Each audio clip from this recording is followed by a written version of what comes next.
间绞杀。 Oke guys, welcome back to Gojian Movie. Dalam pembahasan alur cerita Battlestruck The Heaven Season 5 episode ke-158 yang epic parah. Pokoknya kalian wajib nonton sampai akhir. Oke, terlebih dahulu boleh dong di subscribe. Kalau udah langsung aja atuh kita terobos.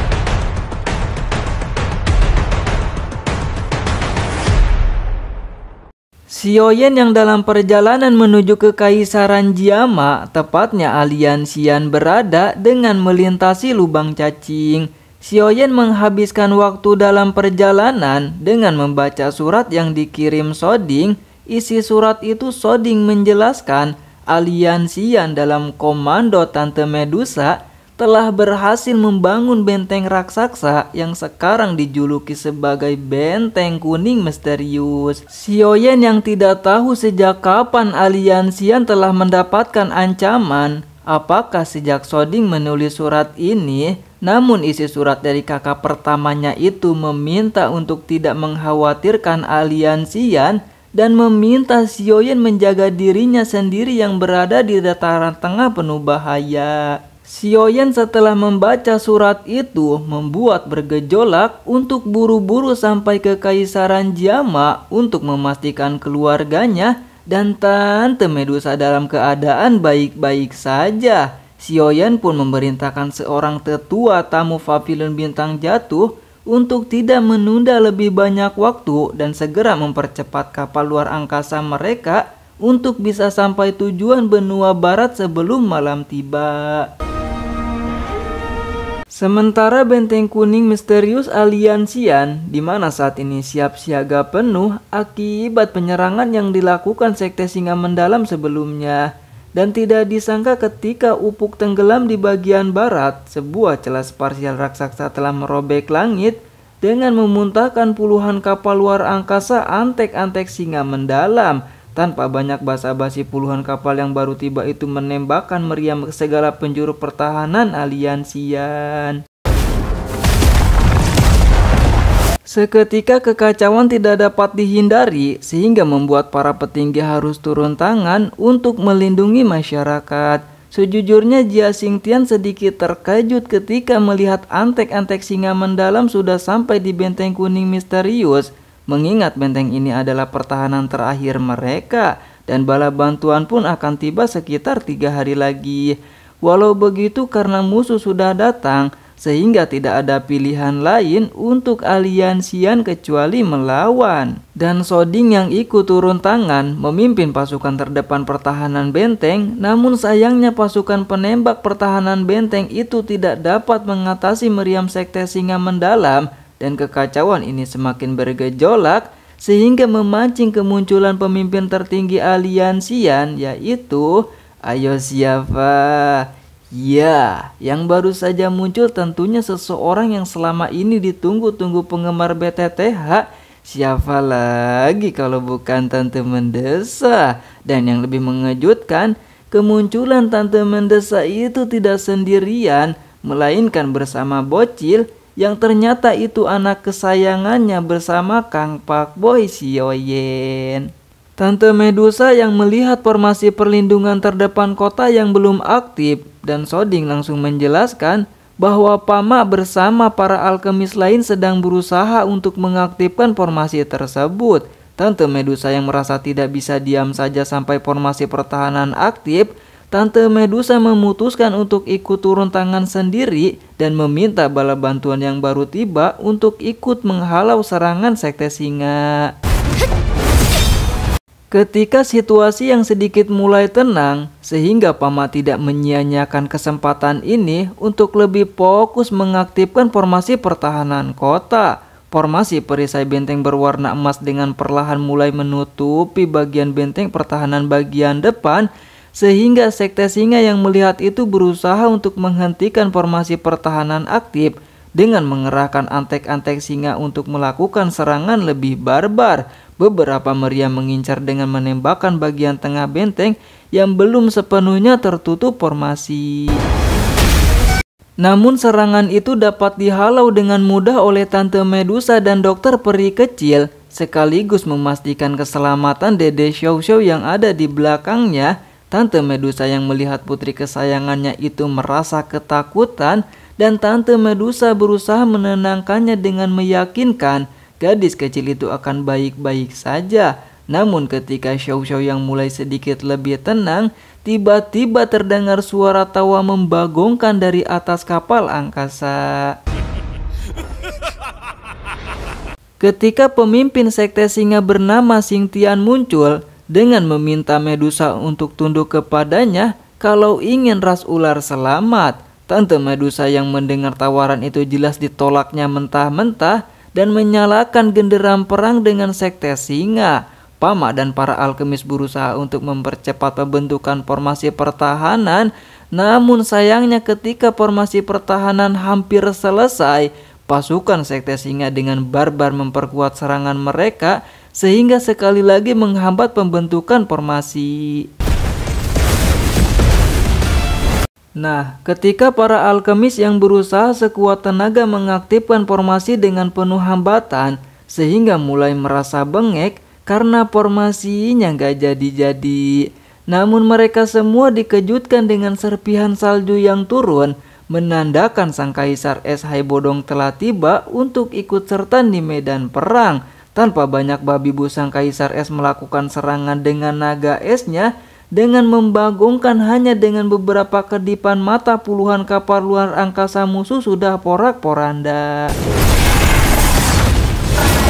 Xing Tian yang melihat kapal-kapalnya dihancurkan menjadi marah dan meminta bawahannya untuk menangkap sang kaisar es tersebut. Abah Sispek yang melihat momen itu ikut turun tangan untuk pembentukan formasi sehingga sang kaisar es dan Tian Huo langsung berbalik kembali ke dalam benteng formasi sebelum selesai. Sekali lagi Xing Tian memerintahkan pasukannya untuk menyerang benteng pertahanan. Dan gadis kecil Xiao Xiao yang menggemaskan itu berharap dua om-om yang berada di luar bisa masuk tepat waktu. Dan Akhirnya,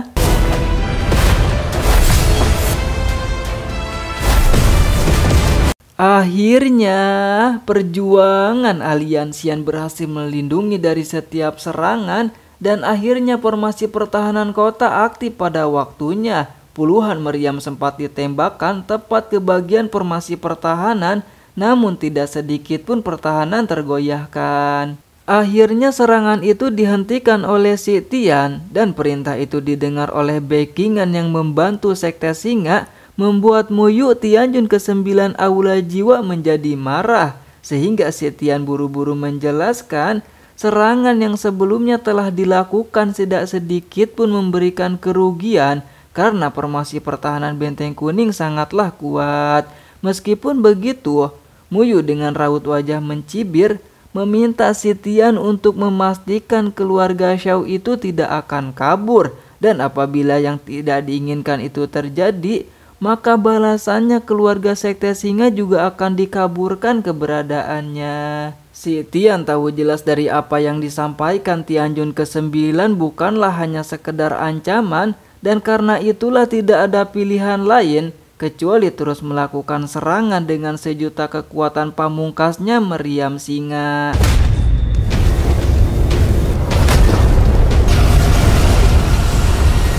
Xing Tian dengan penuh percaya diri merasa formasi pertahanan aliansian tidak akan bisa menahan kekuatan senjata pamungkasnya, dan karena itu mengajak Medusa untuk bernegosiasi di mana dia akan menjamin keselamatan Ratu Ular dan seluruh rakyatnya selama Medusa itu mau menyerahkan keluarga Xiao. Namun tawaran itu ditolak Medusa mentah-mentah, malah meminta Xing Tian untuk tidak mengadu domba antara aliansian dan manusia ular. Medusa meminta Xing Tian mengubur saja mimpinya itu karena sebuah kemustahilan menyerahkan keluarga Akang yang telah menjadi ayah dari putrinya. Medusa tahu betul senjata pamungkas yang dikeluarkan Xing Tian cukup mengerikan, dan karena itulah meminta Soisan untuk membawa Xiao Xiao pergi apabila musuh berhasil menerobos benteng pertahanan. Xiao Xiao yang mendengar itu langsung memasang wajah panik dengan menarik selendang ibunya seolah tidak mau berpisah dengannya. Medusa sekali lagi meyakinkan untuk menenangkan Xiao Xiao, dirinya dengan segera akan mencarinya kalau pertempuran ini telah selesai. Soisan yang melihat Xiao Xiao yang masih sedih meminta untuk menutup mata karena takut perang akan semakin mengerikan setelah ini. Dan benar saja, antek-antek singa dengan cepat mengaktifkan meriam singa yang menyerbu formasi benteng pertahanan hingga membuat benteng kuning misterius mengalami kegoncangan yang luar biasa.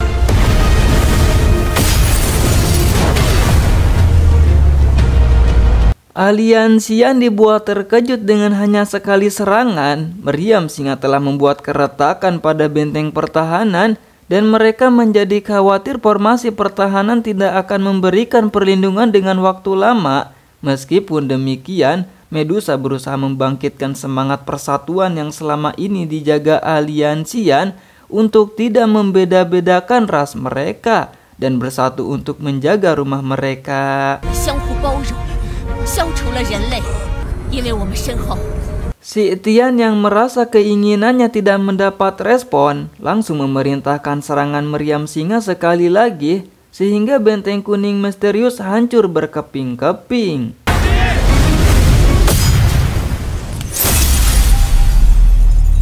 Setelah formasi pertahanan dihancurkan sehingga keadaan kembali dalam kekacauan yang membuat para alkemis yang sekuat tenaga menjaga formasi dibuat tidak berdaya. Sementara pasukan garis depan menghadapi musuh yang datang dan tidak kecuali Tante Medusa yang mengajak si Tian baku hantam Baiyuan, di mana si Tian dengan senang hati menerima tantangan dari wanita paling cantik di benua barat. Siapa lagi kalau bukan Tante Medusa. Sehingga sekali lagi perang pun pecah. Tidak terhitung semakin banyak korban yang gugur, membuat Moyo senang karena di peperangan ini dirinya berniat memburu jiwa yang gugur di hadapannya. Soisan yang mengingat permintaan Medusa untuk membawa Xiao Xiao pergi agar terhindar dari bahaya pertempuran. Namun pelariannya itu sempat mendapatkan rintangan dari Sekte Singa. Namun untungnya anggota aliansi dan King Lin membantu ikut serta melindungi Xiao Xiao. Namun sayangnya pertempuran yang semakin tidak berpihak kepada aliansi karena banyaknya ahli dojun pada pihak musuh, sehingga Soisen yang menghindari pertempuran dengan membawa Xiao Xiao pergi menjadi kesulitan. Namun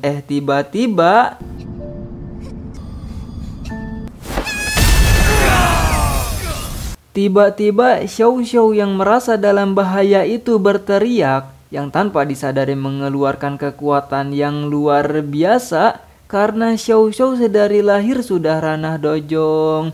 GG parah atuh. Muyu yang melihat kekuatan Xiao Xiao menjadi tertarik sehingga pertempuran semakin membagongkan karena antek-antek aula jiwa sudah mulai ikut turun tangan dalam pertempuran. Soisan sekali lagi berusaha untuk melindungi Xiao Xiao, namun sayangnya kondisi yang sudah lemah membuat Soisan menjadi kesulitan, apalagi harus mengatasi serangan antek aula jiwa. Soisan yang tidak dapat menahan serangan antek aula jiwa membuat dirinya terhempas beberapa langkah. Soli yang melihat Soisan dalam kesulitan ikut serta membantu dengan meraih Xiao Xiao sebelum jatuh kepada tangan antek-antek Dajjal aula jiwa.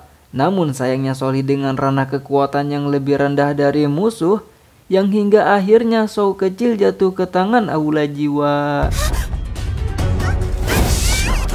Semua orang menjadi panik, takut Dede Xiao Xiao diapa-apain, sementara gadis kecil yang dikhawatirkan itu berusaha sekuat tenaga untuk melepaskan diri. Namun sayangnya usaha itu tidak memberikan ancaman apapun, malah antek aula jiwa itu dengan raut wajah senang, berpikir Tianjun ke-9 Muyu aula jiwa itu akan senang karena gadis kecil ada di tangannya. Xiao Xiao yang ketakutan itu berteriak sehingga terdengar oleh ibunya dengan khawatir namun tidak bisa berbuat apa-apa karena terus ditekan oleh si Tian.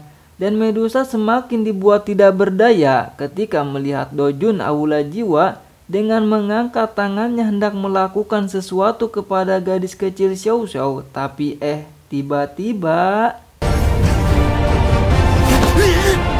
tiba-tiba saja sebelum tangan hina Aula Jiwa menyentuh Xiao Xiao, semua orang dikejutkan dengan seseorang yang mengeluarkan tangannya di sparsial yang terbuka dan mencengkram kepala si koplok satu ini sampai pindah alam.